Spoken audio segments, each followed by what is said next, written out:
Hey, what's going on, guys? It's Physics here once again. Let me get this playing for you.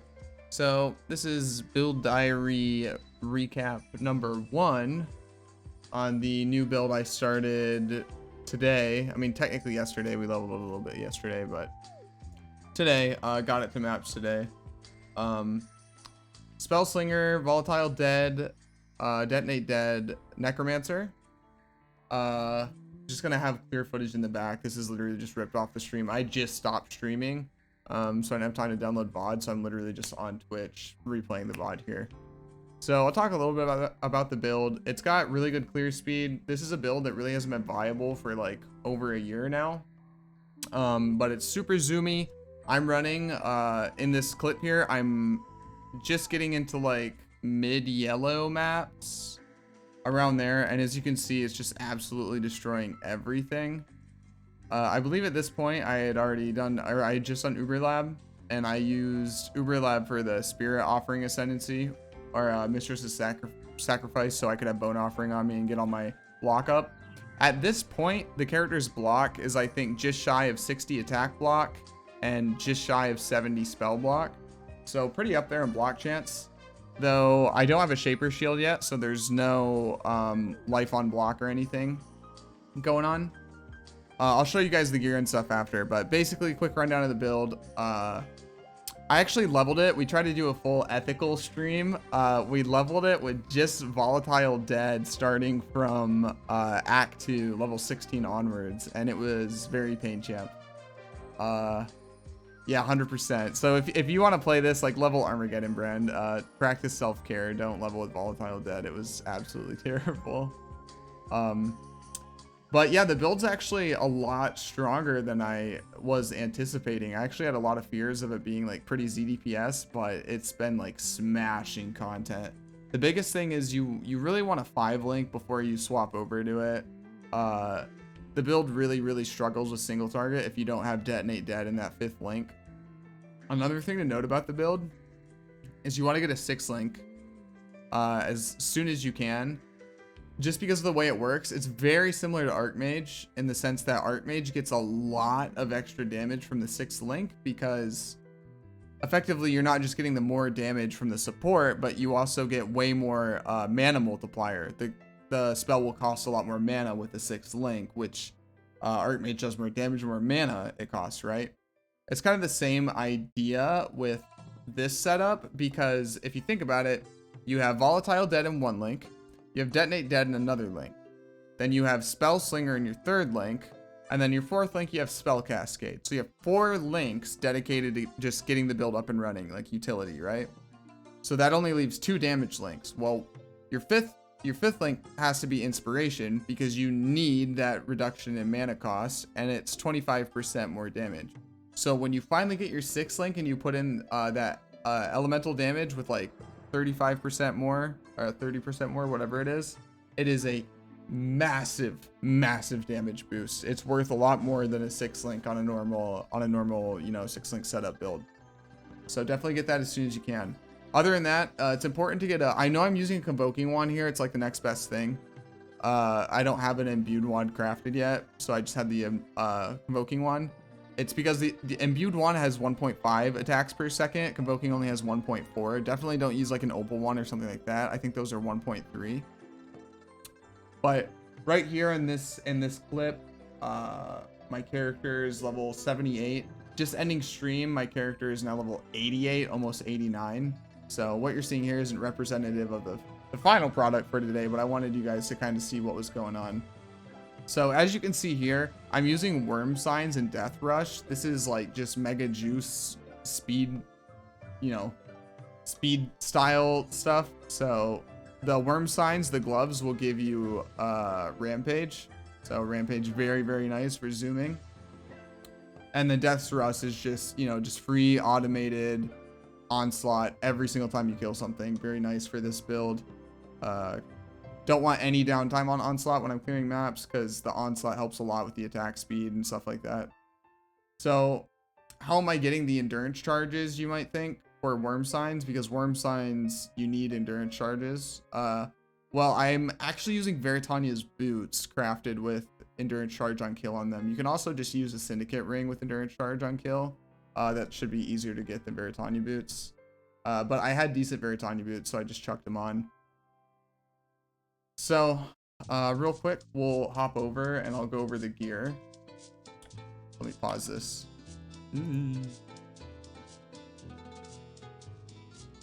Alrighty. And here I am. Okay. So, let's go over the gear. So a few things have changed from the video. Right before I ended stream, I actually got an Elder Amulet from Ritual. Now it is a PoE amulet, which sucks, though. As you can see, this setup requires so much mana regen, so it could be worse. As you can see, I can sustain, just barely, but I can sustain, right? Just holding down right click. So PoE is like completely terrible, but this is definitely not the ideal amulet, especially since this build needs both a lot of strength and a lot of dex. But I managed to get fire damage leeched his life in only a few alteration orbs. I hit it with chaos orbs first, and then I hit it with essence reforges, and then I went to alteration spamming, and I hit it in only a few alterations. Though when I regaled it, it had like just completely wasted stats everywhere. So I put on prefixes can't be changed, and then just chaos orbed it. I hit lightning res. At least now it has 2 beneficial stats. So this is this is the amulet I'm using for now. The leech is invaluable. It's so important. So I just forced it on the build. I grabbed more dex on the tree to make up for losing my other amulet with the attribute points on it. And so this is what I'm gonna be using for now. Definitely want to replace it, but for now that's checked off and I can focus on the next upgrade. So the thing with Necro is it's actually insanely tanky, but it does have kind of a higher barrier in terms of gear to get going if you really want to push it. Simply because like you need a shaper shield that you want to craft. You need obviously an amulet with leech on it because you don't have any innate sustain, especially with bone offering change. Now you have just kind of like extra life regen on block, which with the reduce effect from Mistress of Sacrifice is just 2% life regen, which isn't really a lot at all. So you don't really have any sustain. So getting the leech on the amulet is huge. You will immediately notice it. It's very important. Other than that, you want a hunter chest piece with increased effective offerings. Like there's a lot of stuff going on. And then a corrupted soul, glorious vanity timeless jewel, to really double dip, get as much raw HP as you can. Like there's a lot to do with the build. There's a lot like gearing wise.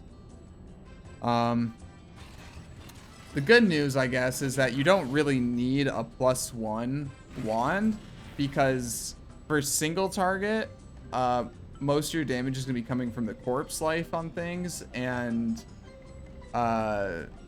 skill or gem level doesn't really matter for that. It's just going to increase like the base spell damage, the ball damage on Volatile dead, and like the secondary explosion damage on Detonate dead, and those are not very big contributors to your overall damage, especially on single target. So let's go over the tree. So I'm gonna be real with you guys. All I did was look on PoE Ninja and we just yoinked tree. We yoinked Lily's tree. Lily might have just yoinked Darky's POB tree. I haven't looked at Darky's, so I don't know, but Darky was the first one to actually theory craft, to my knowledge, a DD slinger, a VD DD slinger build this league. So this could very well just be Darky's telephoned build. I don't know. I haven't looked at his POB.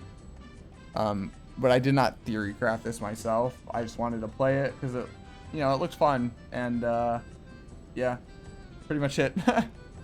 And this used to be one of my favorite builds, so I wanted to see how it is in current day now that it's playable again. And it hasn't disappointed so far. So basically, I mean, there's not a whole lot going on in the tree. It's just very basic. A lot of life. You need mana reservation. It's mandatory for the build. You need a lot of it. Grabbing spiritual aid, the minion damage nodes, stuff like that. Minion life, divine judgment, elemental damage. The elemental mastery here, really big. 1% of elemental damage leeched as energy shield. when you have this and the amulet, you leech both energy, shield, and life. It's very comfy, feels amazing. I'm running Conqueror's Efficiency as well. You'll also want to run this. As you can see, mana is very, very tight on this build, especially once you get a 6-link. So you're definitely going to need to get this jewel. You get it from Act 8, the Wings of Asteri, in the bathhouse from that side quest. Other than that, go down. Tireless is another big one. Reduced cost of skills is huge. Sanctuary with the additional chance to block attack damage per 5% on shield.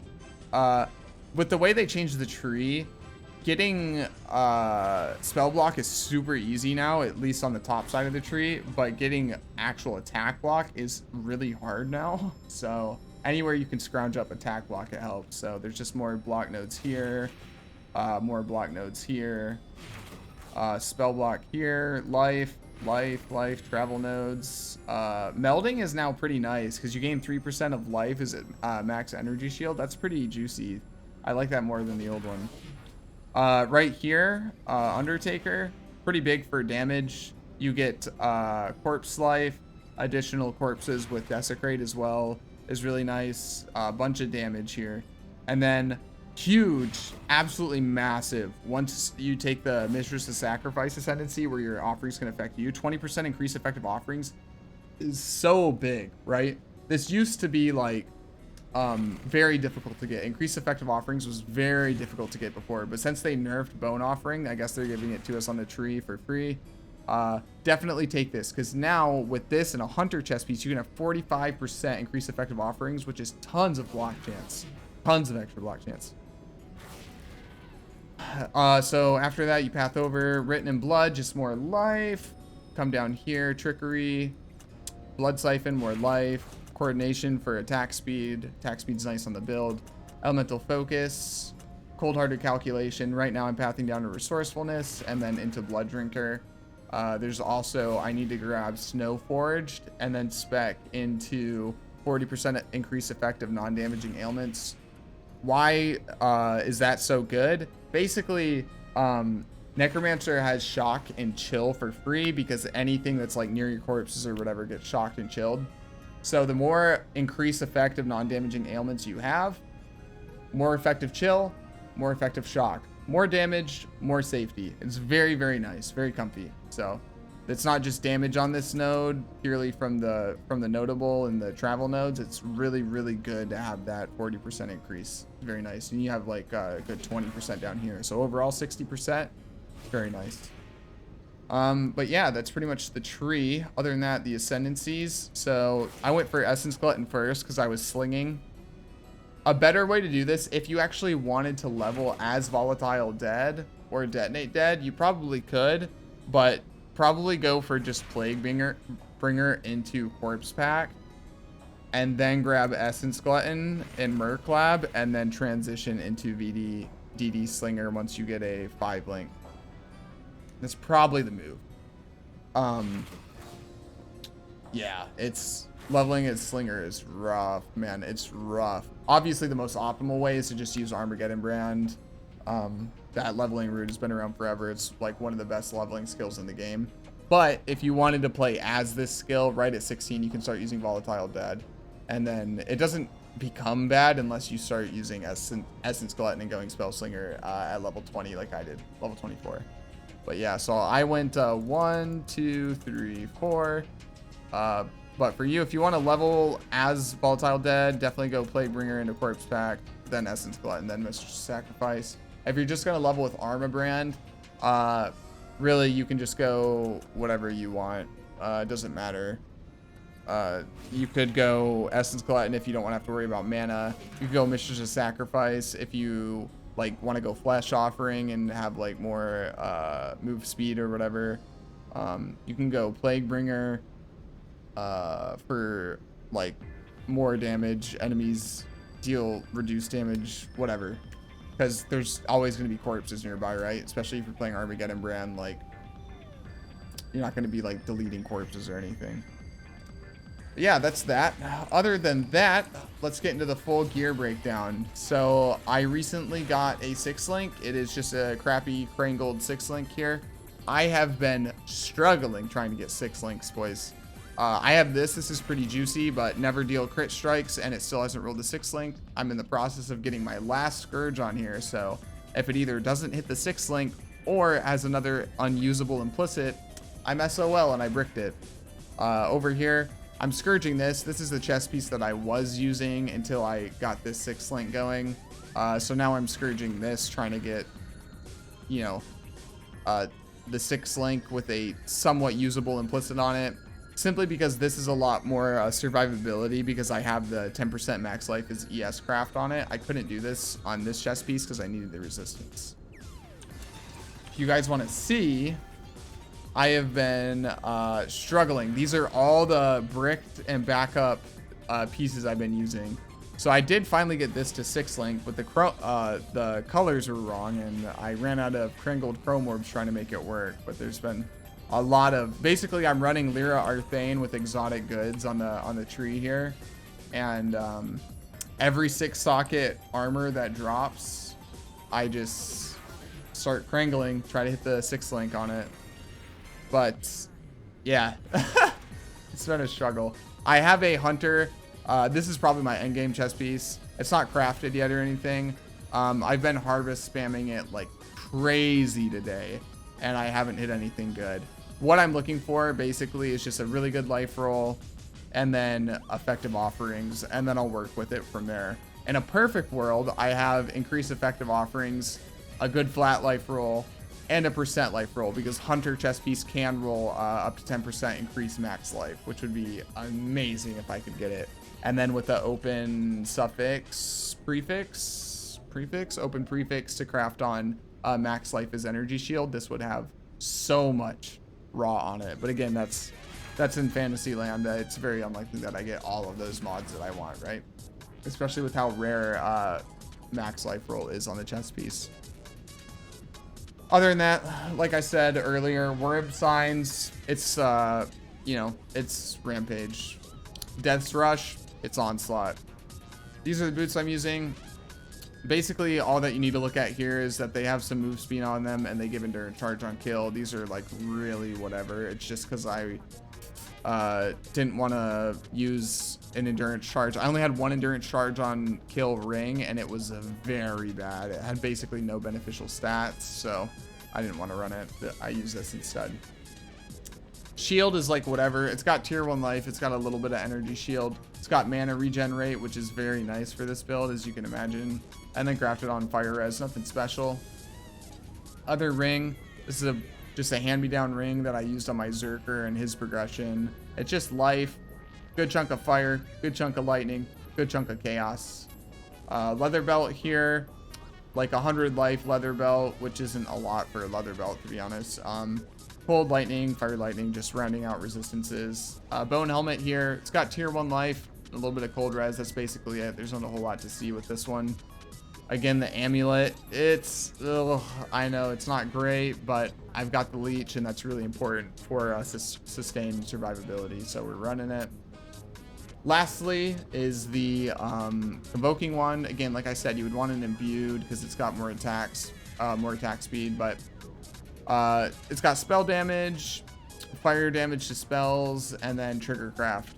So real quick, the most important thing that you're going to want on this build in terms of stats is actually flat fire to spells, percent fire damage, and then like minion life would be up there as well. You don't care that much about skill gem levels, and you don't care that much about spell damage. Spell damage is nice for clearing, because these actual, the balls will scale off of spell damage, right? However, Volatile Dead and Detonate Dead are both 2 like step skills, in the sense that they both have 2 instances of damage, right? So when you cast Volatile Dead, you see these giant like black rings on the ground. Those are explosions. So you'll see explosion deals base fire damage equal to 3% of the corpse's maximum life. That is completely separate from the deals 400 to 600 fire damage. That fire damage is the orbs, and those are a normal spell. They'll scale off spell damage and stuff like that. But the explosion on the ground does not scale off spell damage and the like. So, or gem level for that matter. And for single target, most of your damage is going to be coming from a little bit from the Volatile Dead 3%, but mostly from Detonate Dead, because Detonate Dead has 6% of the corpse's maximum life. When you combine them, it's about 9%, right? And then Vol Detonate Dead is a massive, massive damage like cooldown that you get to the map boss, pop it, map boss just instantly dies. It falls over. It's amazing. It's beautiful. Vol Detonate Dead is and it kind of got buffed last league or league before, since they reduced like either the cooldown on it or gave it like more souls or whatever on bosses. I think I can't remember what the change was to Vol skills, but it did get buffed. But again, all of your single target damage, really, like Detonate Dead also, it has like an explosion portion of it. You can't see because there's so much shit going on here, but it has an explosion portion that does scale off spell damage and stuff like that, but it's like literally 5% of the damage of the skill. All you care about is corpse life. So corpse life, Spectres. If you don't know, if you've never played Detonate Dead before or anything like it, so you need Spectres because Spectres influence your Desecrate. As you can see, there's a bunch of my Rusty Crushers and my Auto Enforcers in this Desecrate pool. And Auto Enforcer has 800% increase pet health, whatever the hell you want to call it, mob life. And Rusty Crusher has 750, 730, or 750 if I'm remembering correctly. These are the best you can get until Delve, until tier 16 equivalent Delve content, which you can then upgrade to Stone Skin Flares, and I forget the name of the other Spectre. But those are like 1,000 and 1,200, if I'm remembering correctly, or 900 and 1,000 or something like that. Either way, it's better, and it's a big, big damage increase. But yeah, I'm not at that point with this character, so I haven't gotten him yet. So these guys are amazing though. They'll definitely carry your damage. It's super, super strong. Once you pick them up, you will immediately notice a massive damage increase. So any like life you can get, like right here, like corpse life and stuff like that on the tree, very, very nice. And this is going to be most of your single target damage, and it's why you want Spectres. If you don't know where to get these Spectres, you can get them both from Repository, maybe Tunnel. I know you can get Rusty Crushers from Tunnel, but I don't know about the Auto Enforcers. But you can definitely get both from Repository and Heist. Now the caveat here is that you can actually walk into the very beginning of the heist before you even you walk through the portal in, and before, like in the little safe zone before you actually enter the danger zone in the heist, you can actually just Desecrate and summon a Rusty Crusher. Auto Enforcers are a little bit more difficult because they're not in the base mob pool. You have to go into the heist and wait to hit the alarm till the Auto Enforcers come out of the ground. Because in Repository, like, the Auto Enforcers are the guys where the ground opens up and they rise up out of the elevator. Those are the Auto Enforcers. So you have to kill them there and then summon them. So, caveat there. It's important. But Rusty Crusher is super easy to get. Basically, as soon as you unlock Heist, just go buy a Repository and buy a Rusty Crusher. Or go raise a Rusty Crusher, rather. If you're leveling as Volatile Dead or Detonate Dead, it will be a massive, massive boost to your damage. Other than that, I think that's everything, you guys. Went over all that stuff. Tomorrow, I have a lot to get done with the character. We need to get an imbued wand and craft it. I need to get a Shaper shield. That's definitely high on the docket. Need to get a better 6-link, which I'm working on. Need to replace my boots, get better boots. Get a better ring with endurance charge on kill. Maybe replace the death rush as well. Probably get a Stygian Vise with minion damage. With the minion damage jewel in it. Tons and tons of upgrades going to be made tomorrow. Need a better bone helmet, all sorts of things. In the process also of farming Legion, so I can get a Timeless Jewel for Corrupted Soul. If you don't know what Corrupted Soul is, it's either, I can't remember after the nerf, it's either 10 or 15% of maximum life as energy shield, which is just great for us because we have energy shield leech and the like, so the more raw we can get, the better. But yeah, I think that's it. This video ended up being a lot longer than I was expecting it to go over everything. It was kind of a lot, but yeah, that's it. This is day one. Might do a update on day 2 or just a day 2 and 3 combined into one, depending on how much progress I make tomorrow. Tomorrow's when I'm gonna really hit the guide for Earth Shatter hard. Anyway, yeah, if you made it this far, definitely let me know down in the comments below. And if you like the video, thumbs it up. If you didn't like the video, thumbs it down, I suppose, and let me know what I can do better in these build diary series. And if you like me, maybe consider subbing. That's it. Thanks, guys. Have a good one.